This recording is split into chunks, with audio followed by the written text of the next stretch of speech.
Prior to the NFL season starting, the AFC was thought to be a really solid conference with many true contenders. But here we are 7 weeks into the season and only a handful of teams have actually proven to be any good. So in today's video, I want to break down the AFC and talk about what is actually going on within this conference. So as I mentioned, we are going to be talking about the AFC. To start off the video, I'll go through each division individually, talk about some individual teams, and then at the very end, I'm going to categorize every single one of these teams into a category of what's going wrong with this team. But if you guys do go on to enjoy the video, make sure you guys hit the like and subscribe button, but let's get into it. So as I mentioned, we are going to begin by going through each individual division, and we're going to begin with the AFC West. Now, Kansas City is the #1 team in the AFC West with a 6-0 record, and I would say thus far they've met expectations pretty well. One thing I will say that does concern me about this Chiefs team is that offense just does not look good, but despite that, they're still 6-0 and they're still clearly the front runners in the AFC. Patrick Mahomes has to play better, but I'm still confident in this team. Next is the Denver Broncos with a 4-3 record, and I would say so far they've maybe met/exceeded expectations by a tad bit. Many of us were very skeptical about Bo Nix, but I would say so far this year he's played pretty well. The team is just very untalented, so they're not going to be able to beat more talented rosters, but when they go up against rosters that aren't necessarily super talented,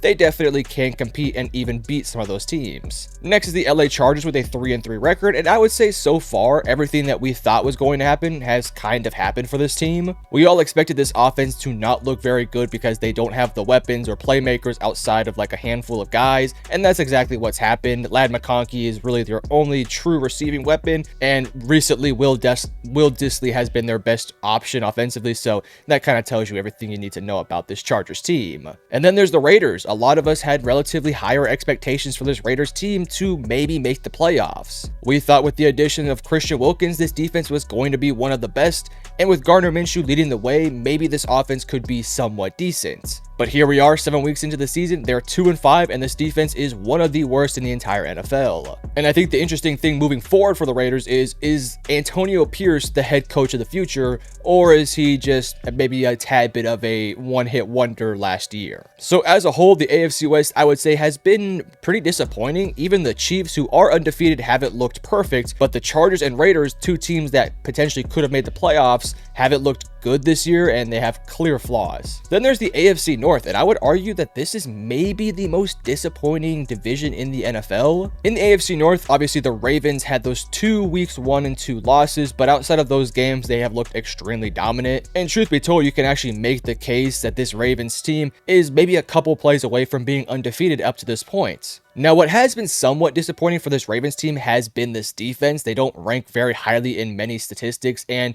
sure, some of those numbers that are being put up are in garbage time, like last night against the Buccaneers. They put up like 21 points in garbage time. But regardless, I still have very high expectations for this Ravens defense, and I would say so far they haven't been as good as they were last year. But offensively speaking, this is maybe the best offense in the NFL, so it does make up for it. Then there's the Steelers, and hey, I think you got to give credit to the Steelers team, man. They have a good defense, and offensively, they look a lot better than these past couple years. Whether it's Justin Fields or Russell Wilson, it does feel like this team has a recipe offensively to succeed. And because they have TJ Watt and some of those studs on defense, and because Joey Porter Jr. has looked like a really good cornerback, this defense has taken another step forward, which has allowed this team to start off the year 5-2. Now, do I think Pittsburgh is a championship contender? I would say probably not, but if they continue this level of play and continue to win some big games, maybe they can be. I don't see why not. Then there's the Cincinnati Bengals, and I would say they have been extremely disappointing to start the year off. Yes, they're 3-4 and have won the past couple weeks, but they've gone up against some really bad teams and haven't won convincingly. Like, yes, you beat the Giants, but you barely beat the Giants. And yes, you beat the Browns, but you didn't look good in beating the Browns. You get my drift. So I'm very skeptical about what this Bengals team can be, especially when we look in the offseason and we all thought the Bengals were one of the top contenders in the AFC. And here we are 7 weeks into the season and they're 3-4 and have clear issues both offensively and defensively. I'm not fully out yet on the Bengals, but I'm getting towards that point right now. And then the cream of the crop of disappointments, the Cleveland Browns. Now, Deshaun Watson just went out with a season-ending injury, so hopefully for his case, he can come back and hopefully play better when he does come back, because that team still owes him a crap ton of money. But the play on the field this year has been unbelievably disappointing, primarily on the offensive end. Now, I do think the defense has to kind of hold their end of the deal here too. They haven't been great, but it's been a lot better than the offense. The offense has simply just not put their defense in good positions, and they're 1-6, and they are definitely out of the playoff conversation nowadays. Moving over to the AFC East, and this is maybe another one of those divisions that is extremely disappointing. I would say the AFC North is still a little bit more disappointing because they had, in my opinion, 3, maybe even 4 playoff contenders, whereas the AFC East really only had 3, maybe 2. But yeah, the AFC East has still been extremely disappointing. We'll start off with the Buffalo Bills. The Bills have looked good in certain spots, but I do think that 5-2 record is maybe a tad bit misleading. And that's simply because a lot of those wins are against bad teams or mediocre teams. They haven't quite yet beaten a really good team, but I do still believe that this Bills team can be competitive with those rosters. So I will say that they are of the upper echelon in the AFC. They also just traded for Amari Cooper, which I haven't talked about on this channel. So I am excited to see how that works. I don't know if it's the greatest fit,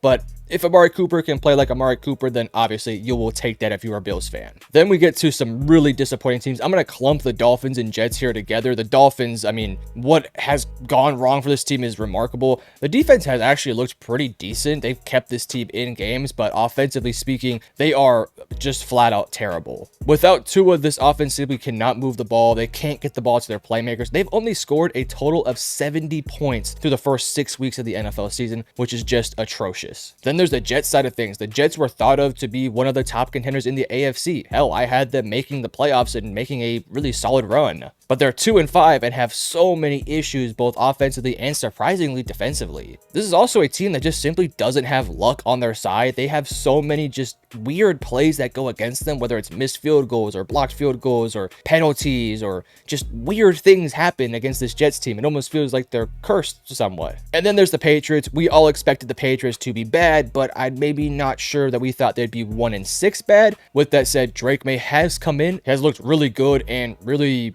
talented, so that's really good news for the Patriots. But yeah, I'm not terribly surprised by this, but it could be better. And then lastly is the AFC South. I also thought the AFC South was going to be a really good division, but it's been really disappointing to start the season off. We'll start off with the Texans, who have looked good in spots, but also haven't looked like they've quite yet peaked. They've had some competitive games with some really good teams, but their 2 losses are against 2 really sharp teams in the Vikings and the Green Bay Packers. And that Vikings team, by the way, completely dominated the Texans. And that Packers team kind of, I don't want to say dominated, but at least yardage wise was really sharp against them. They held CJ Stroud in check. With that said, Houston is still clearly, in my opinion, one of the better teams in the AFC and truly does have a chance to make a seriously deep run. But I do want to see them start to play a little bit better against better competition. Again, it did come down to a game-winning field goal, so yeah, maybe I'm just talking. And then there's the Colts. I had high expectations for the Colts, and for them to be 4-3, I feel like isn't terribly disappointing. I feel like that's relatively where I thought they would be right now. The whole issue with the Colts, in my opinion, is the quarterback play. Anthony Richardson just hasn't looked like the Anthony that we saw last year, and this team is really talented, and their record speaks for it, because even with bad quarterback play, they're still above 500 and still being pretty good.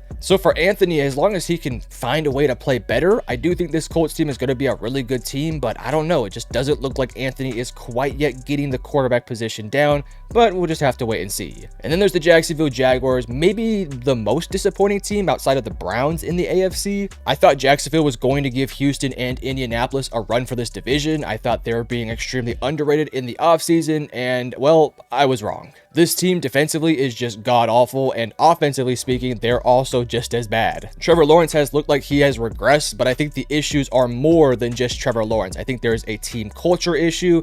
I think there's a team effort issue. I think there's also just discipline issues on this team, and I just think there is a talent issue on this team. This team is in one of the worst positions in the entire NFL, and I am extremely nervous about what this team's future is going to be, especially with a younger quarterback in Trevor Lawrence who's still developing. And then lastly is the Tennessee Titans. I did think the Titans were going to be a better team this year. I thought through 6 weeks, if they were 3-3, that would be a pretty good start for them, but they're 1-5 and have some serious quarterback issues, which is a massive concern for this team. Will Levis was thought to be the future quarterback for this franchise, and frankly, right now, I just don't think he is. He has looked really bad, and this Titans team, despite having some pretty talented players, is just so bad offensively speaking that they just cannot compete with other rosters. If there's any silver lining, I think the defense has looked good in spots. But all right, we talked about every single division. Let's now go ahead and categorize each team into what their issues actually are. Now, before we actually get into the nitty-gritty of this, let's start off with the contenders that don't have any massive issues. And those are going to be the Chiefs, the Ravens, the Texans, the Bills, and the Steelers. Those 5 teams, in my opinion, are all contending for the AFC right now. That doesn't mean that each of these teams don't have issues. Like, yes, the Bills have some offensive issues they have to figure out.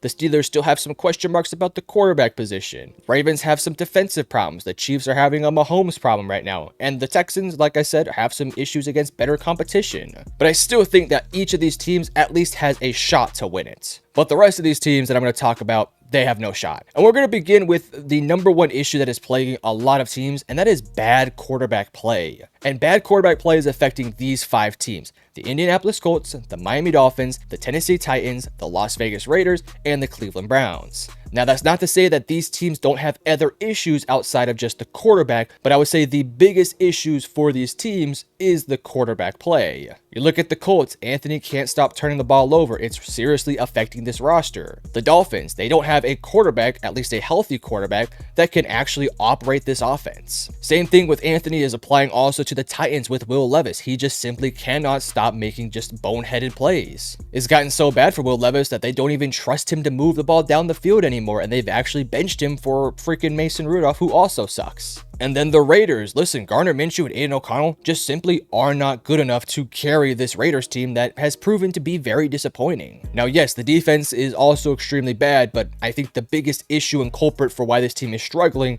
is the offense, and it is the quarterback position. And then the Browns, I feel like this one is pretty self-explanatory. Deshaun Watson has been maybe the worst quarterback in the NFL to start off the season. This team is pretty talented. Yes, they have some offensive line issues and some defensive issues, but man, that offense is horrendous. And then the second issue is just overall team issues. Now, this is going to be every team that I have not talked about, so that it is the New York Jets, New England Patriots, Jacksonville Jaguars, LA Chargers, Cincinnati Bengals, and the Denver Broncos. Now, not to say that each of these teams don't have any quarterback issues per se, but I think that their quarterback play is good enough for them to be decent, but the rest of the team is just kind of bringing them down. Now, for the Jets, it's not necessarily the talent on the team, it's just the performance of some of those talented players. Guys like Garrett Wilson not catching the ball and forcing interceptions, having some fumbles, having some really bad plays doesn't help this Jets team. The Jets offensive line hasn't been as good as advertised. This Jets defense has been somewhat disappointing given our expectations for this defense. And sure, Aaron Rodgers has had his fair share of issues, but he's also a 40-year-old quarterback that we're talking about, so we got to hold up the teammates to a higher expectations, but they haven't done so. Then there's the Patriots. This Patriots team, it just doesn't simply have the talent to compete with a lot of other teams. I will say, I think Drake May and Jacoby Brissett have done a fine job. The issue with those quarterbacks is they don't have the offensive line nor the weapons to seriously compete. Then there's the Jaguars. Now, I do think Trevor Lawrence has been a big reason why this team has not been successful. I think he's made a couple of just terrible plays. But at the same time, the defense has been horrendous. The offensive line has been horrendous. The receiving corps has actually been pretty good. But the real big culprit offensively has just been the offensive line. And I'd also probably go coaching as well has also been an issue for this team. So I think there's bigger issues outside of Trevor Lawrence. But yes, he has also been a bit of an issue too. The LA Chargers, I think defensively, they have been awesome this year. It's really just the fact that this offense just does not have any playmakers. When your number one receiver is Ladd McConkey, you have also Quentin Johnston and Will Dissly. That's just simply not good enough. Herbert is a great quarterback, but he can only do so much with limited options offensively. I think the coaching is really good. I think the defense is really good. It's just really the receiving core and playmakers on this team. Then the Bengals, it's kind of been the defense to start the year off, but lately it has been better. Granted, they've gone up against some bad offenses, so the team still has issues on both sides. However, Joe Burrow is playing like an MVP, so that's why this team is 3-4, because of all the other issues outside of Joe Burrow. And then there's the Broncos. The Broncos are 4-3, so they are a good team, but they're clearly not contenders. I think Bo Nix has played well I don't think he's played great. He's definitely had some terrible mistakes, but his team have still found ways to win. I would say a lot of that is due to coaching. I think Sean Payton has done a really good job, and I would also say that Bo Nix has done a pretty good job to start the year off. This team just simply doesn't have the level of talent to seriously compete with other teams, primarily offensively, because defensively they've actually been pretty good. Now that Patrick Surtain is out, I do have some questions about the defense, but I would say they still played really well. It's just that the offense is so limited with who they have in the running back room, in the receiving core, and the offensive line. It's definitely not the worst roster on this list, but I can't put them in the contenders, so they have some team issues. But that is essentially it for my breakdown of the AFC. There are some really good teams, but there are a bunch of just really mediocre to bad teams in this division. Again, before the season started, I thought there was maybe 10, 11, even maybe 12 playoff contenders, and now I look at it and I think there's 5 playoff contenders, championship contender level teams, and the rest of them just might get thrown in there just because. But if you guys enjoyed the video, make sure you guys hit the like and subscribe button, and I love you guys. Peace.